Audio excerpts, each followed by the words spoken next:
Muitas pessoas têm em suas cabeças a ideia de criar ídolos políticos e figuras históricas com um ar religioso, como se tudo o que aconteceu e toda sua carreira política fora feita por sua grande benevolência e bondade. E talvez a mais famosa dessas figuras históricas no Brasil foi a querida Princesa Isabel. E é para explicar por que a abolição da escravidão no Brasil não foi por simples bondades que eu vou soltar mais esse hashtag mas por quê.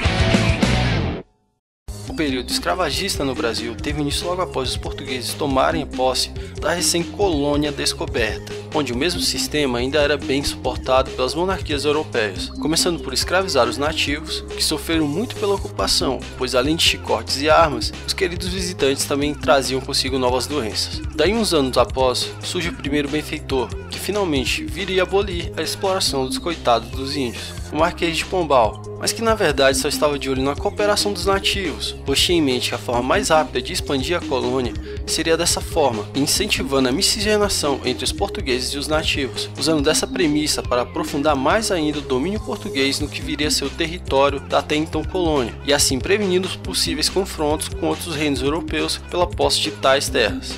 E também falaram que eles eram inaptos para o trabalho, vai que cola, né? Aí sobrou para os negros esse infeliz destino, pois era comum nessa época tê-los como posse, todo mundo já sabe disso. E essa vergonha perdurou por muitos anos. E até aí passamos pela sede do Império Português, que fugia das tropas de Napoleão, a proclamação da independência, que em nada mudou no regime interno de regência, que continuava com o mesmo sistema de produção agrícola escravagista, e só no século XIX foi surgir algo que faria esse sistema não ser mais tão atrativo, a Revolução Industrial. Os ventos econômicos na Europa haviam mudado por volta de 1760 a 1840. Descobertas tecnológicas como máquinas a vapor, máquinas de tear e outras ferramentas de produção em massa acabaram por mudar o estilo de vida por aquelas bandas, onde a população agora se dirigia aos grandes centros urbanos para trabalhar em fábricas, e com isso mais gente tinha dinheiro para gastar com coisas que até o momento eram supérfluas. E a mão de que alimentava o Brasil acabou começando a olhá-lo de forma mais séria, pois os interesses agora mudaram, e ter a posse de escravos era mais barato, de certo, para os grandes senhores de engenho, mas não fazia a roda da economia girar para o lado de quem via na indústria um bom negócio. E como até aquele momento a Inglaterra era dona da bola, impôs sua vontade e sua visão por toda a Europa e demais colônias, visando a extinção do modelo escravista por onde tivesse influência, apreendendo navios negreiros e fazendo pressão onde podia.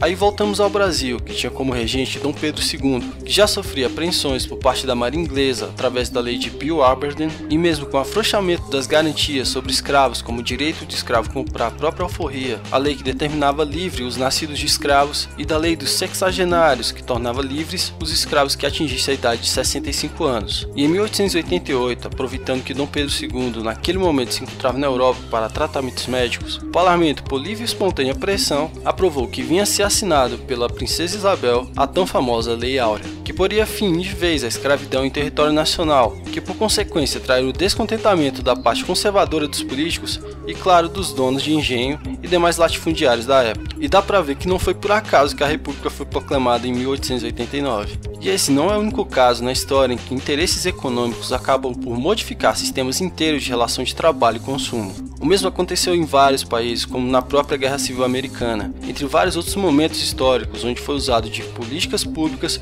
para o favorecimento de empresas, coisa que infelizmente é a regra e não a exceção. Então não acredite na bondade de certos políticos. Tente olhar de mais de perto os reais interesses por trás de tal ação, pois só assim construímos uma política mais clara e objetiva aos interesses da população. Então fique de olho para mais vídeos libertadores como esse. Deixe sua sugestão de tema com a hashtag mais pequenos comentários, se inscreva, favorite e compartilhe, pois é muito importante para o crescimento do canal. Vejo você na próxima e até mais!